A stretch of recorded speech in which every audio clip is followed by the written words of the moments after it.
stabilization techniques.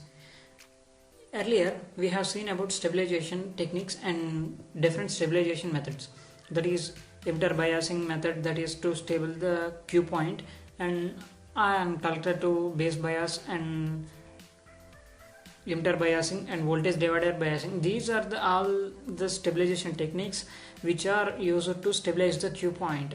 And we have stabilization techniques which are collector to base feedback technique, and emitter biasing technique, voltage divider biasing technique, and these are all negative feedback types, because they provide some negative feedback at another point which will reduce the voltage or increase the voltage, which eventually will stabilize the Q point. Generally they are called as resistive biasing. Voltage divider circuit, that is potential divider circuit, we have used two resistors to bias the transistor. So some of them are also called resistive biasing techniques. But here compensation techniques, the name itself says it is the compensation techniques. It means the increase in the current or voltage increase in one component is compensated with the current or voltage in another component. These type of techniques are called compensation techniques. In this they will use diodes, thermistors, etc. And some compensation techniques are diode compensation technique, and thermistor compensation technique, and transistor compensation techniques. Let us see about diode compensation technique. Diode compensation techniques. This is the biasing circuit. Diode is placed in such a way that the source is reverse biasing the diode, and it is connected across base emitter junction. And we also know that the diode is also having collector leakage current, which is dependent of temperature, and it is connected in such a way that it must be reverse biased with the base emitter voltage or with the source voltage. It is reverse biased. As diode is in reverse bias, it has some reverse saturation current, and the transistor also having the same reverse saturation current. And with these two components we will compensate the original increase in the current in the circuit. Let us see how it is. This is the whole circuit of diode compensation technique. In this, RC is the collector resistor and RB is the base resistor. In parallel with the junction base and emitter, we have connected a diode in parallel with the base emitter junction, and the emitter is directly grounded. There is no emitter resistor is used in this circuit. This is nothing but fixed biasing technique except the diode. Let us see the circuit analysis.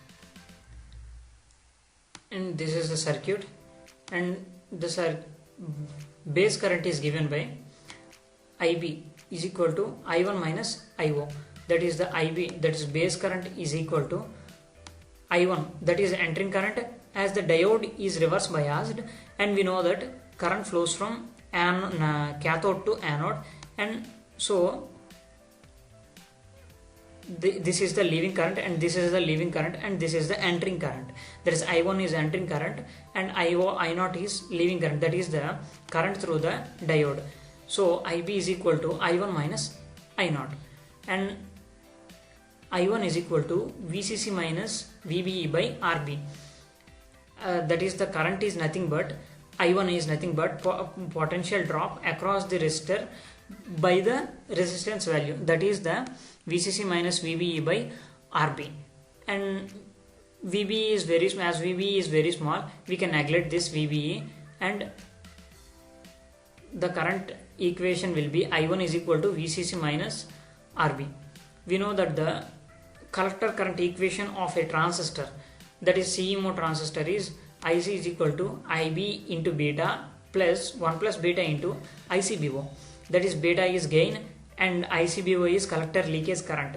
As the beta is very greater than 1, as we have explained it earlier. That is, if beta is 100 and if we add 1, that is 101, and it is not a big difference from 100 to 101, so we can neglect 1 plus beta and we can replace this 1 plus beta with beta. And so we have replaced the 1 plus beta with beta, and this IB with I1 minus I0. IC is equal to IB is replaced with I1 minus I0, and ICBO is 1 plus beta is replaced with beta. So the final equation is IC is equal to I1 into beta minus beta into I0 minus ICBO. That is nothing but the beta is in common with I0 and ICBO, and we know that these two are leakage currents, and as the transistor and diode is made up of same semiconductor material, if these two are made up of same semiconductor material, the amount of collector leakage in the diode is equal to the amount of leakage current in the transistor. Of course, they are approximately equal, and if we negate them, I0 minus ICBO, then we will get I0 minus ICBO as they are approximately equal, as we will get beta into 0. Then this whole value will be 0. If it is 0, then we will be left with I1 into beta, that is IC.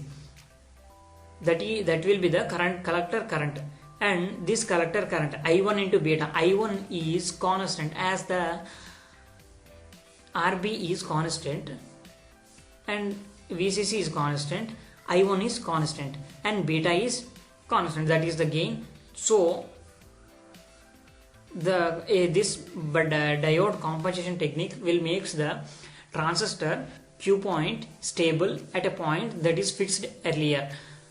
Like this way, the diode compensation technique is useful in maintaining stable Q point.